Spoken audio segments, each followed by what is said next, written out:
Another thing I wanted to make note of out here, as I've been walking through here, I've already found the old-growth cypress tree that I came to look for, so mission accomplished there. I've also seen some other really cool sights.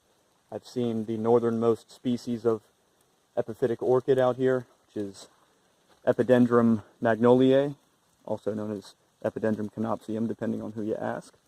But regardless, I wanted to make note of something else out here, which is that I've seen deer as I've been walking out here, and if you look at where I'm at, this might not strike you as habitat that's very conducive to large mammals.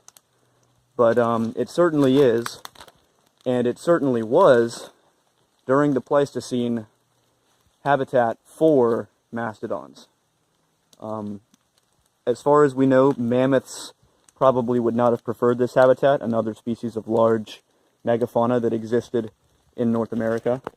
But the mastodons most likely did like this habitat. As far as we can tell, physiologically, what you have in the difference between mastodons and mammoths is essentially animals that are adapted, one, to more of a steppe environment, an open grassy plain, and the other adapted to more of a wooded environment.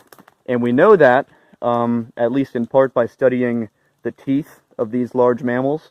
We know that the teeth of mammoths seem much more adapted to eating graminoids, grasses essentially, and sedges, species that you're more likely to find in an open plains environment, whereas mastodons tend to have teeth that seem to be more adapted to digesting woody plant matter, such as twigs, tree leaves, certainly most likely bark, at least a soft cambium layer bark on certain tree species.